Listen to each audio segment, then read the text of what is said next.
तो इसलिए ये तो प्रश्न स्पष्ट हो गया। अब प्रश्न दूसरा है आपका, भगवान को नहीं मानना। ये भी बात आपने कही कि लोग ऐसा मानते हैं, मैं भी समझता हूँ इस बात को। लेकिन आज अगर मैं दूसरे झूठ को कहूँगा कि दूसरा झूठ सबसे बड़ा कौन-सा है, तो वो झूठ यही है कि आर्य समाज ईश्वर को नहीं मानता। देखिए 3 कारणों से। वेद की बात मैंने सबसे प्रमुख रूप से कही। वेद किसका ज्ञान है? किसने दिया? अभी मैंने बोला कि ईश्वर ने दिया। जब आर्य समाज ईश्वर के द्वारा दिए गए वेद ज्ञान को ही प्रचारित करने के लिए रात दिन काम करता है, तो फिर मैं कैसे मानूं कि ईश्वर नहीं है? जी, तो एक बात कैसे हैं? नकार सकते हैं। दूसरी बात, ऋषि दयानंद अपनी सदग्रंथ सत्यार प्रकाश लिखते हैं। उस सत्यार प्रकाश का प्रथम समोल्लास यानी फर्स्ट चैप्टर में वो केवल और केवल ईश्वर के गुणों का व्याख्यान करते हैं कि ईश्वर के कितने गुण हैं, ईश्वर क्या क्या कार्य करते हैं, और पूरा का पूरा चैप्टर केवल ईश्वर को समर्पित है। ऋषि दयानंद स्पष्ट कहते हैं कि सारे संसार को बनाने वाला, सारे संसार को चलाने वाला, सारे संसार को पुनः बनाने के लिए इसका संहार करने वाला, मेरे और आपके कर्मों को देखने वाला और उनके अनुसार से फल देने वाला और हमें ज्ञान देने वाला, वो केवल और केवल एक ईश्वर ही है। वही न्यायकारी है, वही हमारे कर्मों का फल देता है। जब इतने सारे गुण ईश्वर के बता रहे हैं ऋषि दयानंद, तो हम कैसे मानेंगे कि ईश्वर को स्वीकार नहीं करते हैं? बिल्कुल। कई जगह बात आई, स्वामी जी आपको हम कोई सिपाही दे दें, आपको लोग हमला करते हैं, वो करते हैं।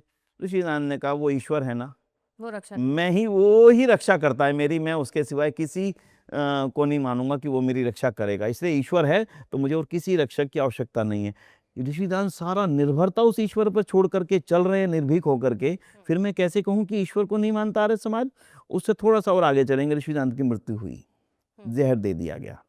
उनके अंतिम शब्द को सुनना चाहिए। ऋषि दयानंद के अंतिम शब्द थे, हे प्रभु तुम्हारी इच्छा पूर्ण हो, तुमने अच्छी लीला की। खत्म, इसके अलावा कुछ नहीं बोला।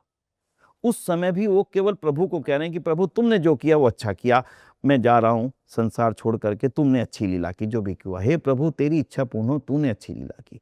फिर कैसे कहेंगे कि ऋषि दयानंद और आर्य समाज ईश्वर को नहीं मानता? अब आर्य समाज पर आ जाएं। आर्य समाज का कोई भी कार्य, कोई भी यज्ञ, कोई भी बड़ा आयोजन, कोई छोटा आयोजन, कोई भी ईश्वर स्तुति प्रार्थना उपासना के 8 मंत्रों के पाठ से ही शुरू होता है, जिसमें हम कहते हैं ईश्वर की स्तुति, ईश्वर की प्रार्थना और ईश्वर की उपासना। इन 3 विषयों को लेकर के 8 मंत्रों का समूह ऋषि दयानंद ने हमें दिया। हम 8 मंत्रों का पाठ से ही आहुति देते हैं, 8 मंत्रों के पाठ से ही हमारी कोई बैठक शुरू होती है, कोई कार्यक्रम शुरू होता है। जब हमारा आर्य समाज का हर कोई कार्यक्रम ही ईश्वर की स्तुति और प्रार्थना से शुरू होता है, फिर कैसे मानेंगे कि हमारे समाज ईश्वर को नहीं मानता? इसलिए बहुत बड़ा षड्यंत्र था, बहुत बड़ा षड्यंत्र था लोगों को आर्य समाज के निकट आने से रोकने का। देखो देखो देखो, ये तो भगवान को नहीं मानते, देखो देखो देखो ईश्वर को नहीं मानते। लेकिन आज लाखों करोड़ों की संख्या में जो दुनिया में आर्य समाज के साथ लोग जुड़े, उन्होंने इस बात को अच्छी तरह से पहचाना, समझा, और ईश्वर को सही स्वरूप में मानना, ईश्वर जैसा है वैसा मानना, मुझे लगता है कि आर्य समाज ने उसकी सबसे बेहतर व्याख्या की है। ईश्वर से डरो, ईश्वर हर जगह पर है, कोई स्थान ईश्वर से खाली नहीं है।